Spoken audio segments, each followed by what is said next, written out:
Hello, my name is Zachariah Van Sliders with Old Man Gaming, and yes, you guessed it, this is another horrible game review. Before we get into it, our favorite part, the disclaimers. Disclaimer number one, I'm a house dad. I do this not so professionally, which means you might hear me pause, you might hear me say some weird phrase, you might hear a kid or a dog in the background. I'm not going to go back and edit it because I do not get money for this. Number two, I don't believe in giving video games scored reviews because I believe they're one of the most subjective forms of art. Instead, I'm going to give you an overview of the game. I'm going to give you the pros and the cons of the game from my point of view, in my opinion, and then I'm going to tell you whether me personally will continue to play this game or whether I'm done with it now that I'm done with the review. With that out of the way, today's game is The Bard's Tale 4. Now, another quick disclaimer, I have never played the original 3 Bard's Tales. I decided to play this one because it's a new release to Games Pass, and I figured it would be a good one for this week, right before the fall season jumps into place. And I've spent about 2 weeks with this game. So, overview. The idea of it is it's one of the old, it's kind of paying homage to some classic role-playing games. The classic role-playing games that were in the first person, but you had an entire party with you, and they fought with you when you got into battles or whatever, but you never really saw them walking around. It wasn't top-down, it was always a first person. I want to say they called them Isometric, but I'm probably getting that wrong. So with this game, what you do is it's more free roaming. The old retro style games worked on like a grid based thing, and they were really linear. I was actually happy to see that this one is not as linear as the old ones used to be. You have free movement around the world around you, while the world seems to be limited at this point. Keep in mind, I'm only about 10 or 11 hours in.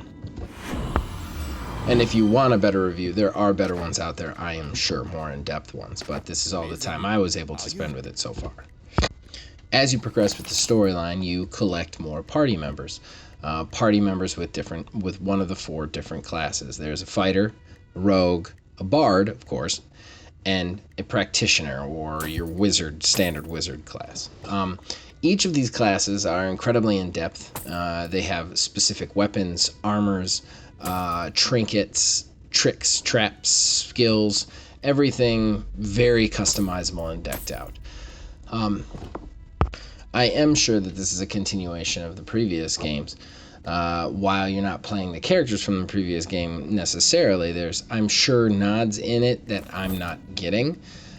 Either way, the plot seems to be very intriguing, very interesting to me so far, and it has surprisingly kept me going. I mean, most fantasy plots are very straightforward and very, you go here, you kill the big demon thing, and everything else is kind of a side quest from that, whereas this one kind of takes a lot of twists and turns, and it really kept me interesting and kept me going.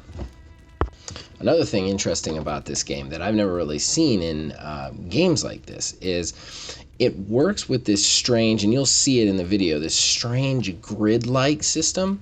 So they actually add in a level of movement to the combat instead of just being, almost like trading punches like a normal D&D fight or something. There's 8 grids on the enemy side, and 8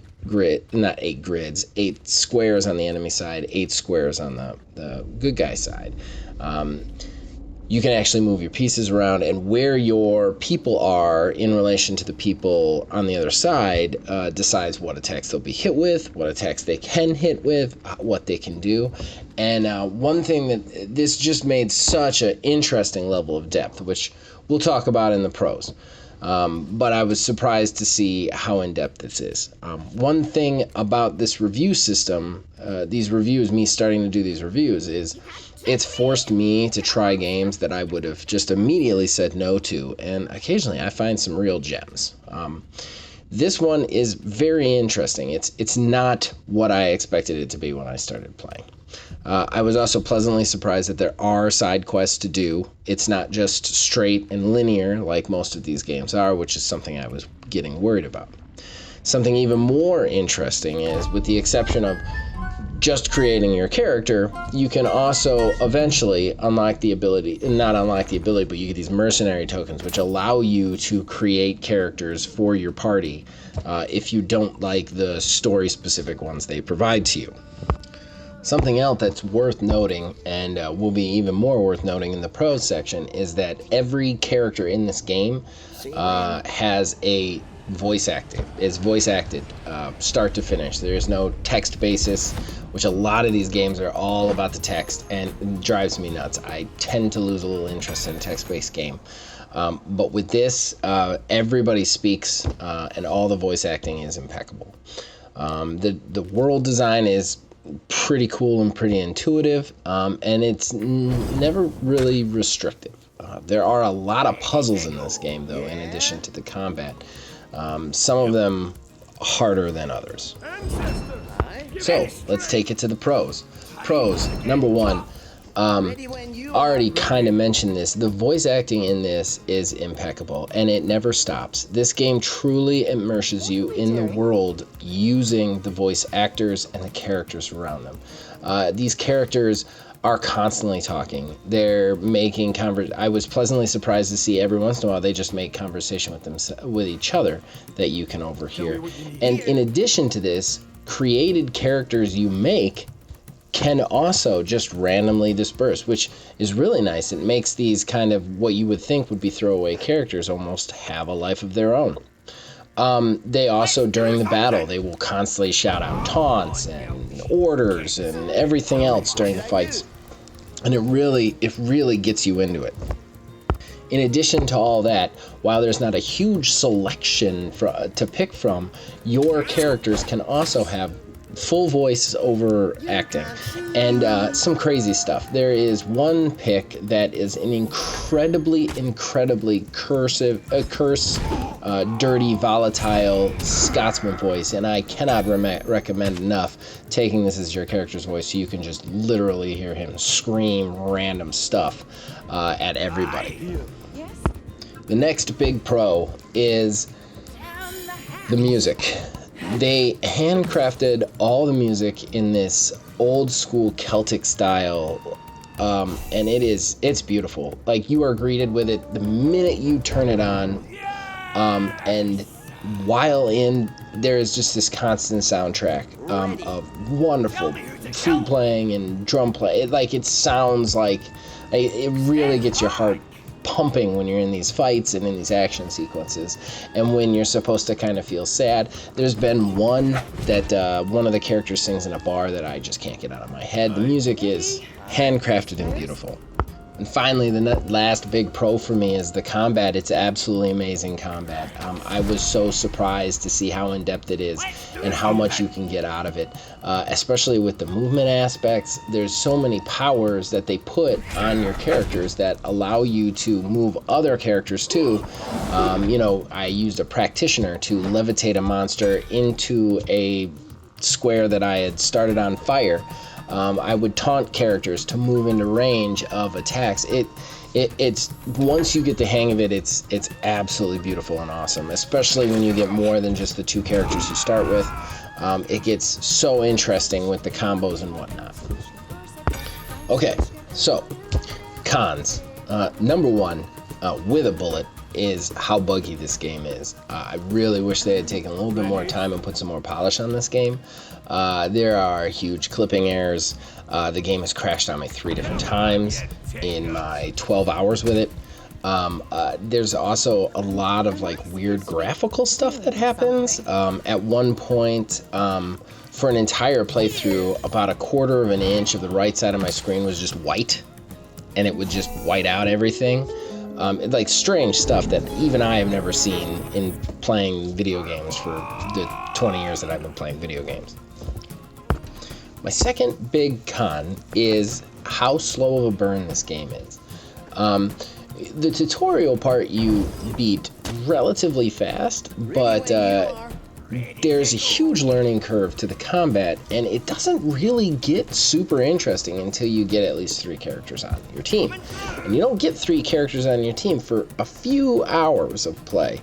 On top of that, you don't really see a whole lot of side quests either, and it almost feels like the game is going to take place entirely in this sewer area and this city area. However, I do feel like the game is going to expand to different locations now that I've played it for a while, but again, I'm 12 hours in and I've mainly just occupied those two areas, which is a little bit irritating. I mean, the beauty of the combat of this game is when you can have 4 characters on your team, 4 or 5 or 6 characters on your team, and you can really start to put together these combos and these strategies, and you can't do that with 2. Like, there's a couple, but it's not as interesting and dynamic, and the big strength of this game in the combat is that strategy play, and they don't get to it fast enough. I really wish they would get to that fast enough, or give you a couple of the other characters quicker in the plot or in the tutorials, so that you didn't have to wait so long to get to the really good stuff. The same goes for creating the side characters. I found that I couldn't create the side characters until like 7 hours in, and that was really irritating because that's all I wanted to do. And once I got to do it, it was so cool to fill out my party with these created characters that also just blather on about things. But like I said, it takes a really long time to get there.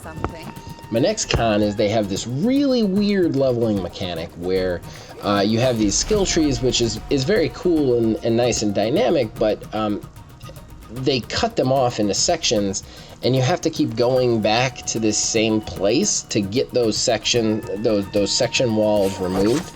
And it's like a review board for the Adventurers Guild or whatever, and you have to have gotten enough, done enough stuff. I hate this. I absolutely hate this, especially since the game itself is not really made to go back often. Like, you do go back, but I've only been to the Adventurers Guild maybe 3 times in my 12 hours, and I've done a lot of stuff. So it's not really conducive with it.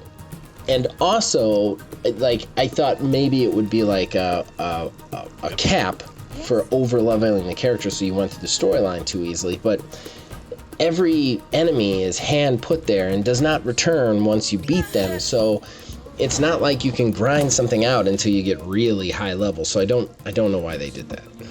And finally, I don't know that it's really a con, but some of the puzzles are ridiculously hard and have no real guide to them.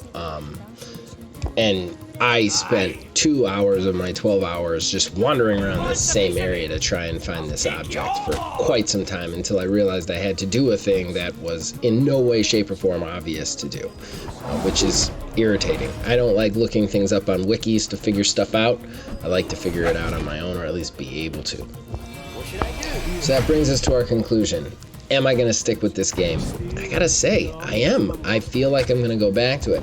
I probably won't be going back to it for a while because, the fall season is kicked off. We've got Monster Hunter Iceborne, then Borderlands 3, then Outer Worlds, so I probably won't be playing this in my free time because I probably won't have that much free time to play it. However, when I do feel like I'm going to go back to this. It's an interesting game, and I am always entertained and surprised by the combat and what you can do in it. And I've never had a turn-based game really grab me like this one does. I'm not into turn-based games. This is not a game that I would ever choose to play if I wasn't going to do a review for it. So yeah, I'm going to say yes, I am going to stick with it. I will probably go back to it. Probably not for a while, but I will probably go back to it. I will probably dump in another 10-20 hours to this game, and I do recommend anybody try it. I mean, what's the worst that can happen? At the very least, you're gonna get this great nose. Sorry, I know this is going a little bit long, but I wanted to put one little last con in. There are these weird full motion videos that don't make sense and are just in every time you boot up the game, and they're creepy looking. That's a con for me. Okay, that's the end. I'm sorry this went a little bit late. And as long as you guys keep watching this, I'll keep making them. Tune in to my podcast on Wednesday, and I should have some coverage for Monster Hunter Iceborne also later in the week. Did you enjoy that horrible content? Well, there's more horrible content all over this channel. You can check out our horrible podcasts, or you can check out our other horrible reviews. Be sure to subscribe and turn notifications on, and then we'll let you know when horrible products are ready for you to view. You can also do so at Facebook, Old Man Gaming. And then we can notify you in 2 different places. Fun! Also, Click any of the links around you to witness some of that horrible programming right now. I mean, why do anything else? It's YouTube.